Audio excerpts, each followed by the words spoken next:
On today's video, what I wanted to do was open some bottles of dark beers that I've made over the last year and give them a taste and see how their flavors have developed, if they taste better or worse compared to when I first drank them. So first up, we're gonna drink my Irish Red Ale, which I suppose is kind of a dark ale. It's more like a bitter. This was brewed in March. It was meant to be for St. Patrick's Day. Any time is always a good time to drink an Irish Red. So I've not drank any bottles of this for months, really. This is about 5 months since I brewed this, so it should be lovely, hopefully.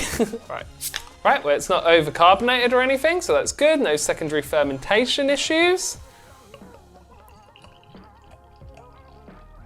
Oh, it's pouring nicely. I feel like the fridge that I had it in was maybe a bit too cold. There might be a little bit of chill haze to this.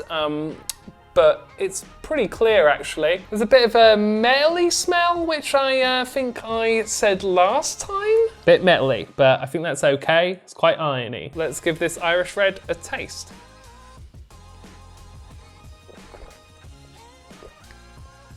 Ooh, I think that's got better.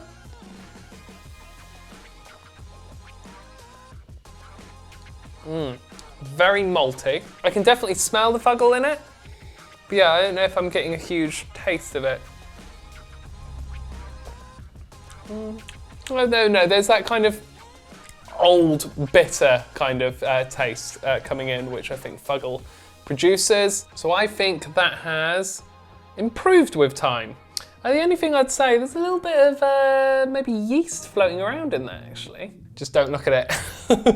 The next beer I'm quite excited to taste. This is my first and only so far milk stout. I brewed this with Kvike yeast and I also added some orange zest to it to try and get an orangey flavour to it, to have like a chocolate orange taste. There was also chocolate malt in this, and yeah, I was really trying to make it nice and chocolatey. I felt like I succeeded with at the time. I do remember it not being as orangey as I wanted it to be, or as sweet actually. I think in hindsight I should have added more lactose sugar. I'm gonna have to brew another one before the end of the year, probably for Christmas to be fair. So let's get this open. God.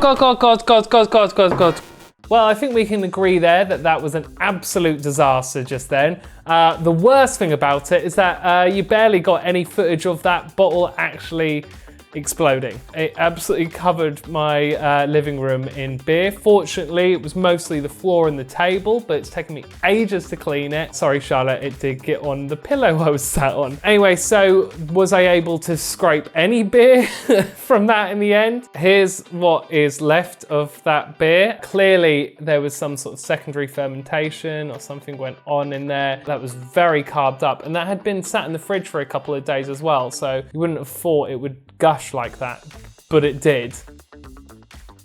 Quite sweet and stouty. It's quite roasty and toasty, and it's got that sweetness to it. There is still a bit of an orange taste to it, actually. Nicer than I was expecting it to be. I can't really taste that there's like any problem with it. Maybe I overcarbed it and I'm only just now experiencing that. I think that was the last bottle. If it's not the last bottle, then I should certainly get rid of what's left because I am now nervous around it, and my living room currently stinks of stout. Hopefully this honey porter that I made in November will be really nice now that it's had a while to mature. I liked it when I first brewed it, and so I'm hoping it to be nice now and not to explode on me. I've also moved everything away, like my laptop's nowhere near now, and yeah, I'm hoping that everything's safe. Safe. Today I'm really nervous. Yeah, this is quite no, it's all right. It's not as volatile.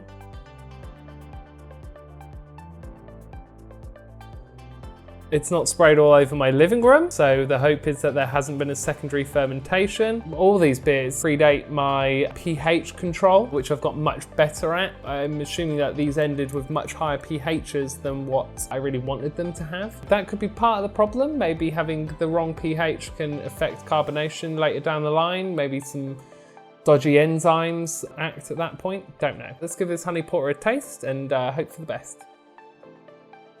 Oh, I'm happy with that. I think that's matured quite well. It's much smoother now. Very easy to drink, actually. Nice and malty. It's got those kind of toasty notes to it. If anything, I feel like these beers have really highlighted how I've developed as a brewer, because I feel like in the last year or so, I've got much better. And obviously these beers predate a lot of the things that I've learned recently, so they're a little bit like disappointing to taste, to be honest. I didn't expect to be as negative about them as I am. I mean, it does really feel like the chocolate orange one has taken the wind out of my sails. They haven't like become brilliant, but that's probably because they were never as good as the beers I'm making now, because I've practiced more, I've learned more about technique and so on. So, you know, it's to be expected really. So yeah, I'm now going to put on my washing machine and clean everything that got covered in that chocolate orange stout. I have to say that this is really interesting to drink beers and see how I've developed as a brewer, because I think that my beers are much better now. So it is a little bit disappointing when you drink quite an old beer of yours and then you're like, oh, this isn't that great. Thank you so much for watching. Cheers. That's all right.